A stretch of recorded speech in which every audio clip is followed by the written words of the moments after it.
Like many of you, I woke up to absolutely insane news today. And then as the day went on, we got even more, and then even more. And honestly, it just didn't stop. Today was just one of those crazy news days. And so I'm just going to go ahead and talk about everything all at once because holy freaking moly, the regulators in the SEC are really stepping up their game this year, and I couldn't be more proud. So here's what you got, okay? So first off, Coinbase saw a stock price drop by up to 20% in early trading today after the company disclosed that the U.S. Securities and Exchange Commission had issued a Wells notice to them. Now, this notice informs Coinbase that the SEC is planning to take enforcement action against them for possible violations of securities laws. Now, according to a filing with the SEC, Coinbase believes that the potential enforcement action would relate to aspects of the company's spot market, staking service, Coinbase Earn, Coinbase Prime, and Coinbase Wallet.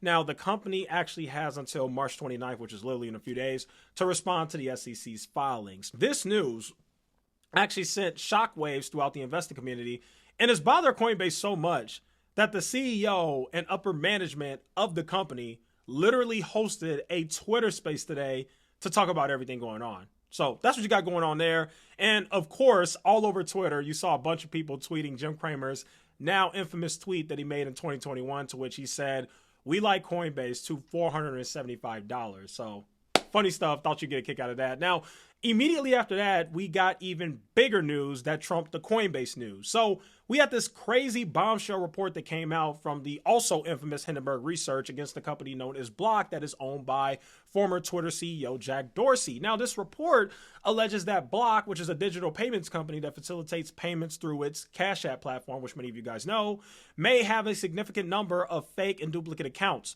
The report also alleges that Block facilitates improper behavior by not banning users who have engaged in criminal activity or other prohibited activities such as sex trafficking, drugs, blah, blah, blah, blah, blah, right? And get this, folks. Hindenburg Research even went as far as to post their own compilation music video on YouTube depicting different rappers who have mentioned using Cash App to engage in criminal activities in their rap lyrics or their songs. Now, I thought this was actually really dumb. It made no sense because rappers say all kinds of things all the time in their songs. And the only reason why Cash App is mentioned so much in rap music is because of how popular the app is. Now, you guys know how I am when it comes to crypto, right?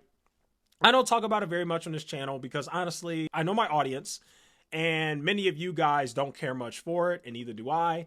However, I do got to talk about this because apparently this guy behind Terra Luna, which was basically like this cryptocurrency that crashed and caused everyone to lose all their money, very similar to FTX. Well, yeah, the guy behind that finally got caught. Because, yeah, their CEO was on the run for like 8 months, and they finally caught him today. And when they caught the CEO, his name is Do Kwon, they found a bunch of like falsified documents and all these false passports and different things like that. And also the CEO of Terra Luna is also facing charges in numerous different countries. So you definitely have that going on. And so we also had a crazy situation regarding the impending doom of popular app known as TikTok that is to come in the United States. So TikTok is already banned on government devices in 30 different states. And today, the CEO of TikTok actually went before Congress and testified. The testimony and grilling from U.S. lawmakers of the CEO of TikTok lasted for about 5 hours. And my main takeaway from that is that the U.S. lawmakers are without a doubt convinced that TikTok is a major threat to national security. As a matter of fact, after watching some of today's testimony, I'm even more convinced now than ever that TikTok will eventually be banned in the United States nationwide. And if you want my honest opinion, I do believe that the concerns regarding TikTok's data privacy and security are too serious to ignore. And I do think that it's probably just best if the United States bans it. Now, in other news, the SEC has issued a warning to investors regarding crypto investments and the potential risk associated with investing in crypto asset securities. The SEC has expressed concern that firms offering investments in crypto assets may not be complying with United States laws and regulations, and that investors may not be receiving adequate information to make informed decisions. The SEC has also noted that some offerings of crypto asset securities may be unregistered, which means that investors may not be receiving key information regarding these crypto assets, such as audited financial statements that are typically required in registered offerings. The SEC has emphasized that investments in crypto assets can be exceptionally risky and volatile. Duh. With many platforms and crypto assets losing value or becoming insolvent in the past year.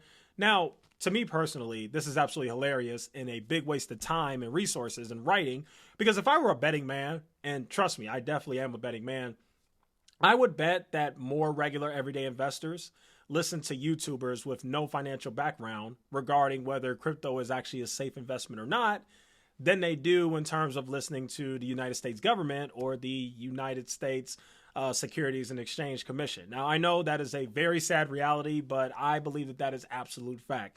Yes, folks would rather listen to Meet Kevin and Jeremy LaFave and Larry Jones and whoever else, whoever random person who just turns on a camera in their mother's basement. Regular everyday investors would rather listen to those people than they would to the SEC. Sad, but absolute true reality. So sorry, SEC. I don't know what else to say. Maybe you should, I don't know, bring tougher regulations or actually impose larger fines to people who break the law and give financial advice when they have no financial background. Okay, so anyway, that's your news update for today. That's like all the crazy stuff that I can think of that happened. There's some smaller stuff, but I just didn't feel like covering it. Okay, that'll go ahead and conclude today's video. Thanks so much for watching. See you guys in the next one.